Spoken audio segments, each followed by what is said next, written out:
Adams, and I was part of the Team Baldwin in the captain simulation. I'll be talking about business issues and events. So one of the first business issues and events is importing and exporting. Although importing and exporting can be a very good opportunity, it's also a major issue. And one of the reasons is because there's very expensive shipping costs between importing and exporting. It takes a lot of money to get product to and from different countries. The shipping costs, they're normally so high because depending on what the freight is, it's going to have to go through air, it could go moved by water or by semi. There's lots of different check-in, check-out places. Typically, it'll have 3 or 4 different stops before it arrives at its destination, and this is a lot of the reason why it's so expensive. Another reason why importing and exporting can be an issue is because of tariffs and embargoes. A lot of times when a country is in like a political debate or dispute with each other, they'll set really high tariffs on prices. For example, like say we get cars from Toyota and those are overseas.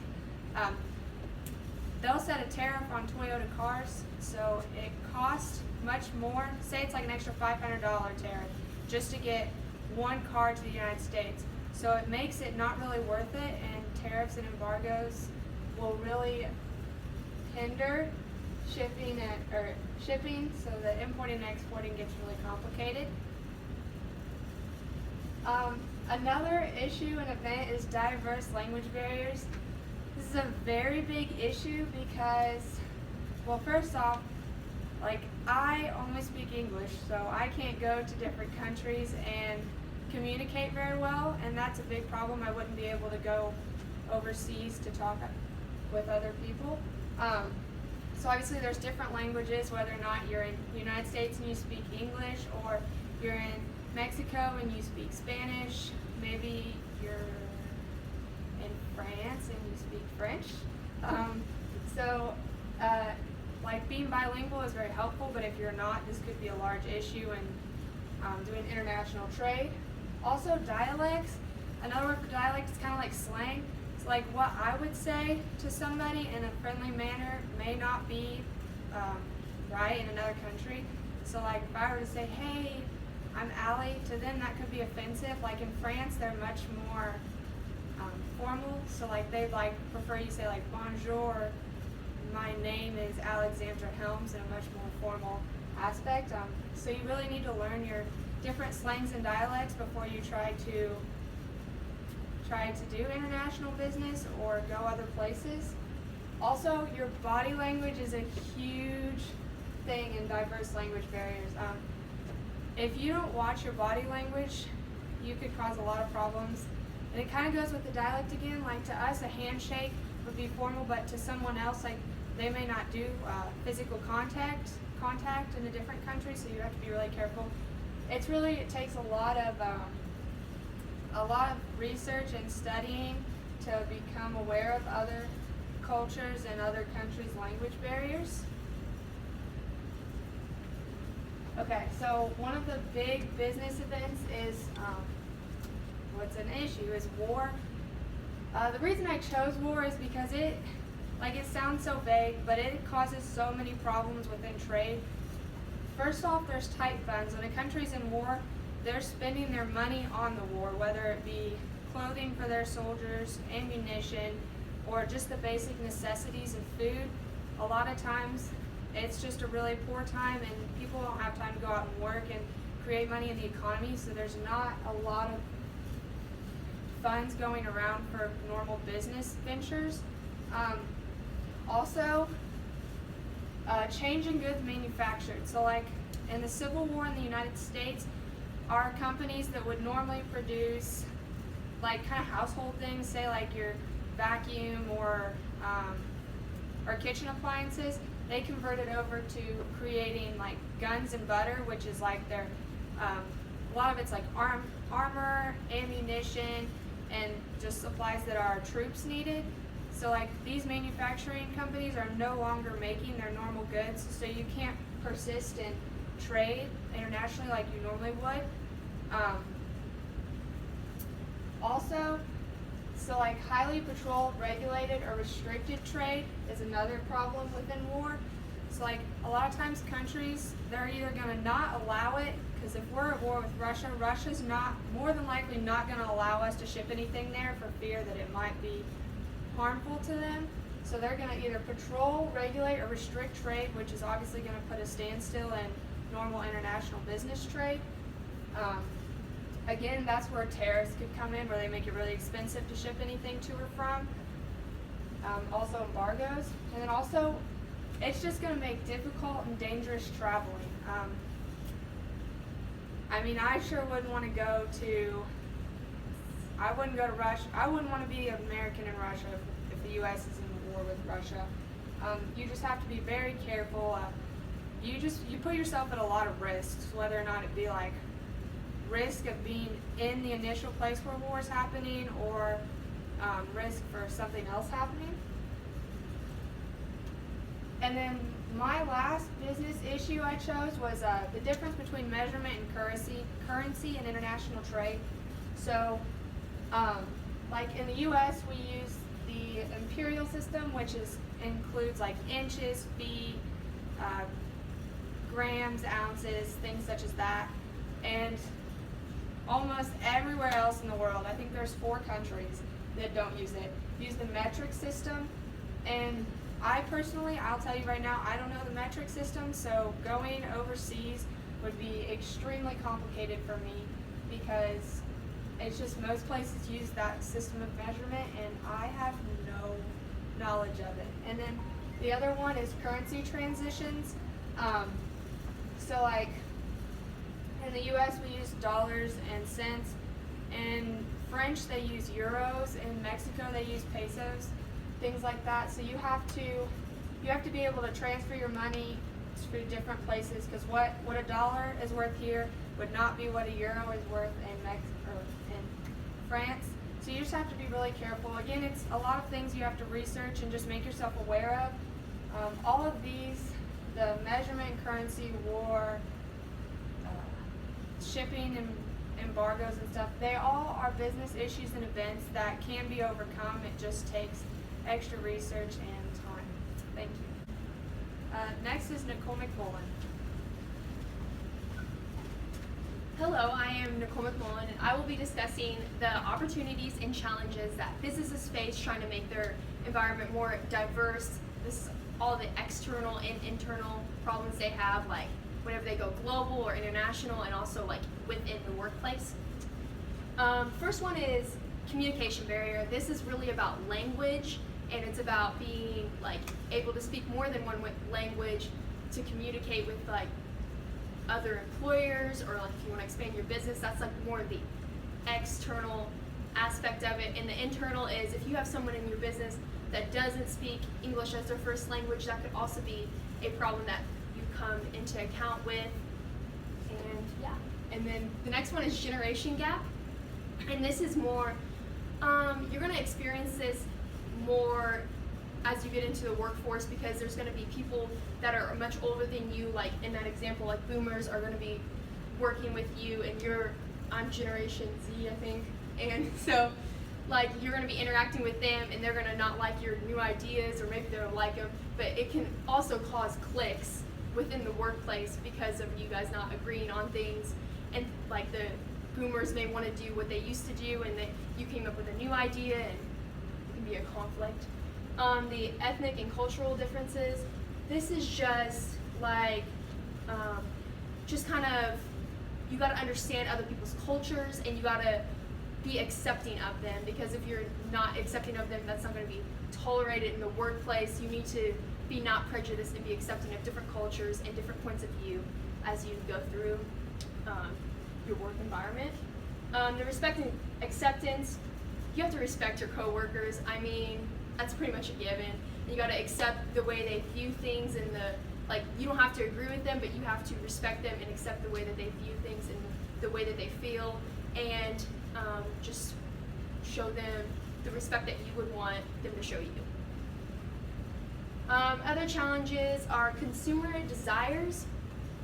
This is really important to know what your consumer would desire, because if you need need to know the wants of your consumer because this will help you later know like how much to stock and everything. So it will overall benefit your company knowing what your consumer wants.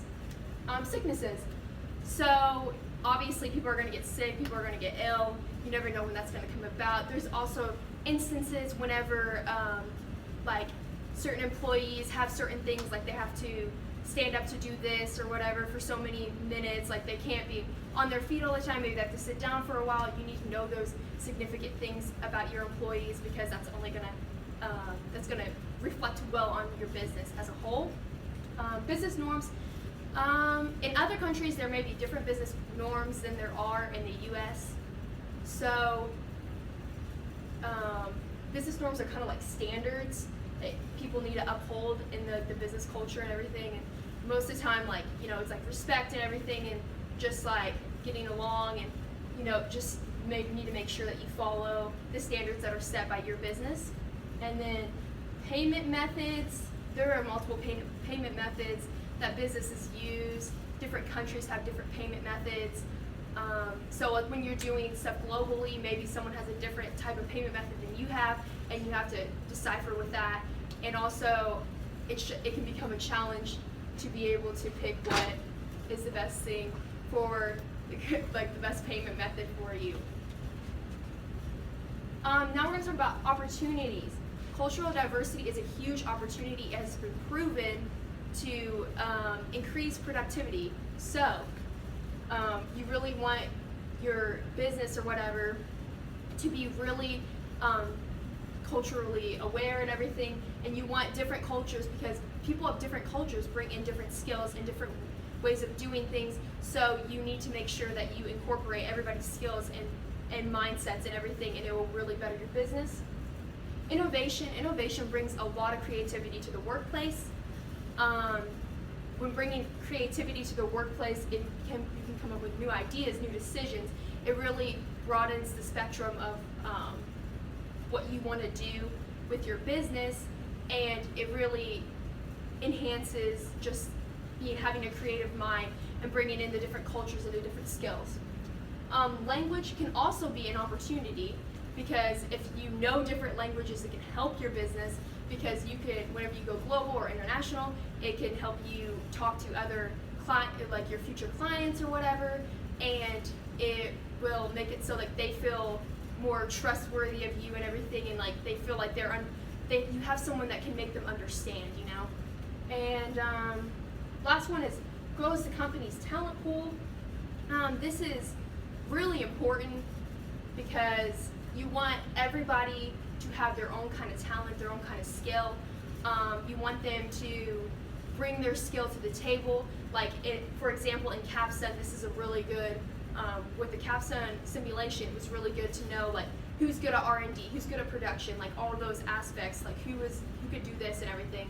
And it's really good to have people with different types of skills so that they can bring that to the table, and that way it's that way your business is more whole, and that way you have all the skills you need to be successful.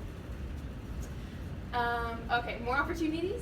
There's outsourcing, which is where you can make a deal with someone to make more of your product or provide services for you and everything. And it's just, outsourcing is something that is really helpful if you want to pay someone else to do what you could do or like you don't want to do or something like that in production and manufacturing. And then networking. Networking is really just interacting with people and, you know, making a relationship with them and making them feel like you can trust them and making them feel like you're a reliable person and everything. And then importing and exporting, they're really good because they can increase your profits, first of all. And then also, importing can also like cut your costs or whatever. And also, exporting can make sales production go up. And then licensing is where you kind of borrow the person, like you ask them for like their facility to do their product, but like it's in a contract and everything, and you kind of borrow their facility and you give them the rights to do your production for them. And yeah, So overall, there are many challenges and opportunities that you can embark on when you're in the business world, and yeah. And up next is Ian Brown.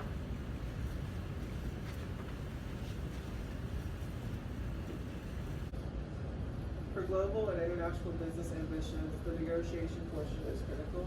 And when having these negotiations with foreign business leaders and dignitaries, it's important to build a relationship with them so you guys can form a mutual trust with each other. And that brings us to our next topic, which is civility and cooperation. And when having negotiations with foreign business leaders from around the globe, it's important to understand that they come from different backgrounds than you do, and they have different upbringings, and they have different values and principles that they hold with them than you do. So it's important to just have an understanding of that and be respectful of their beliefs and values. And civility is defined as a formal politeness and courtesy and behavior in your speech. And while it sounds simple, it can be difficult when you're dealing with foreign business leaders because they don't always have the same style of tone, like the same greeting. Some may be more formal and some may be more laid back. So it's always important to do your research before you go into the negotiation and kind of know what they're about. And what I think the most important thing is when it comes to civility is your attitude and your tone. So you want to be receptive, respectful, and tolerant. And these are the three things to remember whenever you're in these situations and negotiations with foreign leaders. You always want to be respectful of their ideas and of their opinions. And while I have gained experience in civility throughout the semester using CAPSIM with my teammates, I also do have real-world experience using civility. So I've worked retail for about the past 2 years, and the first thing they tell you whenever you get hired is the customer is always right, and the main goal is to keep the customers happy. So whenever you do get the occasional upset customer, and you have to get a manager involved, and while you're there with the upset customer and waiting for the manager to arrive, your job as a sales associate is kind of just to ease the situation, explain how you understand why the customer's frustrated, just kind of try to relate to them and just apologize if there's anything that you did wrong or if they're upset with you, and yeah, that's basically it. And the second part of this topic is cooperation. And cooperation is defined as working together to get to an end.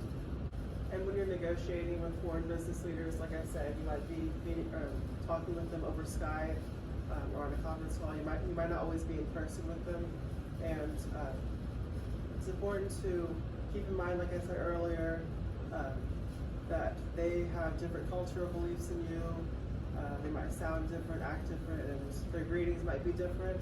So it's always important to maybe do research with them or about them and see kind of their customs and their beliefs and how they interact with each other. And it's important that when you're making your idea of how the plan should be, to put in things that you are willing to compromise on, but also to have things that maybe you don't want to compromise with. So it's important to have things that you're willing to compromise on, because then maybe if you see something in their plan that you don't like, you can say, hey, well, I see that you have this in there. Could we possibly take that out? And then if we take that out, I'll take this out of my plan, and then just basic compromise and just a respectful debate about the issues, and just finding a way to come to an agreement at the end. That's the most important thing. And we experienced how to use cooperation this semester when using the CAPSIM simulation. And you have to make your decisions for each round. And you don't always agree on, say, for marketing, you won't always agree on the price that you want your products to be set at. You don't always agree about the performance and research and development. You might not always agree about issuing stock and finance. But it's important to talk it out among your group members and just compromise and just come to a decision and an agreement at the end. And so it's just really important to remember and understand. So in conclusion, I believe that civility and cooperation are the two most important tools to use when you're meeting with foreign business leaders. And it's important to understand their cultures and where they come from, and understand how they greet and how they interact with each other.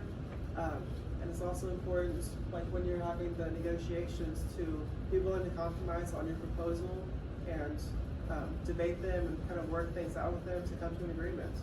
So yeah, that's it. And next up, we have Lana Still. For my part of the presentation, I'm going to talk about the similarities between cultures, economies, business regulations, and political environments, as well as the differences.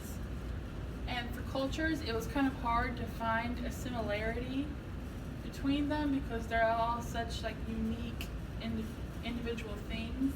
But that is kind of one thing they have in common if you think about it as like a wide view, is that they're all kind of sets of unique beliefs that people or peoples have. And they typically all have laws and customs set in place about maybe behavior or dress or food even. There's typically something set to where the people in the culture have to follow it. And the differences was a lot of different views, I guess you could say. Cultures can have different food preferences, different languages, different currencies, different measurement systems, like Ali said earlier, the imperial versus the metric system. They can have different ideas for how a person behaves and different customs. The example I used here are greetings. I researched and found that like in Thailand and in Japan, it's customary to bow to someone whenever you're greeting them as a show of respect or seniority. And like in the US, we would never think to do that because here our customary greeting is maybe to shake hands or to hug someone that you know fairly well. It's not something different like that. So that's definitely a difference in the cultures between the US culture versus like cultures of different countries. And there's other culture differences like dress, like here versus a country in the Middle East. In the Middle East, women dress more conservatively than they do here.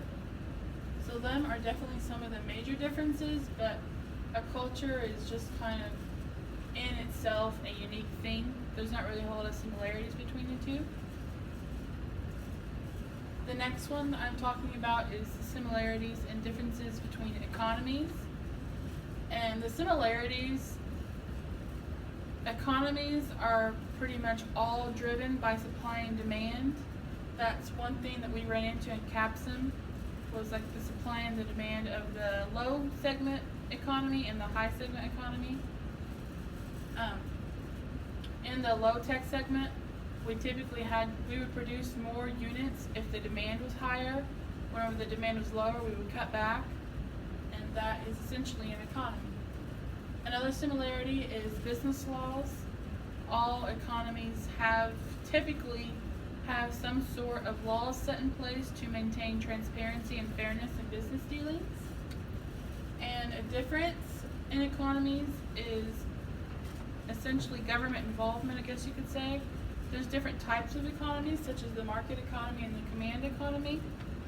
This is essentially the difference between government involvement, because in a market economy, the economy is driven entirely by supply and demand. The government really doesn't have any kind of involvement in it, versus in a command economy, the government decides the supply and demand. They decide what gets produced and when and how much. And another difference is the difference in sizes of economies. For example, an economy like in the US, where our gross domestic product is a lot higher than a smaller country in, say, Europe or in the Middle East or somewhere that doesn't import and export as many goods as the US does, just because the US, the sheer size and the population and stuff is a lot greater than it is in other countries. So that leads to a bigger economy. The next thing I would like to talk about is business regulations. The similarities between business regulations are usually that they're set up by the government or the person in charge of the country or running the country, or like a parliament, such as I think Britain or anything. but they're usually set by the government to maintain a set of laws and codes to where people don't just cheat others. Whenever they're like sign a contract, they have to follow through or something like that. It makes people be fair in the business dealings because it's very easy to try to cheat someone out of their part. And the differences between business regulations, they typically vary by country. Some countries are less strict in their business regulations. I know one difference is that like in the US, insider trading is strictly prohibited. It's not legal whatsoever. But in other countries, it's just more of a behavior that's frowned upon. It's not actually illegal. Another difference is different restrictions. They all vary by country. I know some countries don't even have a minimum wage requirement like the US does. And that is one difference among all the restrictions for business regulations. And my last topic is political environments. Similarities, I put a big part of that is because of government involvement in the political environment. I mean, it's politics. The government's typically involved to some degree. And there could be a problem with a leader or a president or a Congress or a parliament, just anything. The political environments, the differences are the different situations. Some countries have a better political environment, and then there's some that are having a civil war because of disagreements within the government. So their places have not as good as a political environment as some other places do. And another part that plays a part in political environments is political parties. Within the US, you have like the Republicans and the Democrats and the Green Party, and that's just three of quite a few parties within the US that make up our political environment. But in other places like Britain, they have, I think it's called the Parliament, where it's just kind of a bunch of leaders sit down and kind of decide what's going to be what. And then there's some places that have more of a dictatorship or a communist government that kind of all plays one big role in deciding how their political environment is set up and what kind of political environment. That's something that a lot of business managers and owners consider before they set up their business, is what the political environment will be like, because they don't want to set up their business in a country that has a shaky government or something where the conditions of the political environment are not set. Thank you.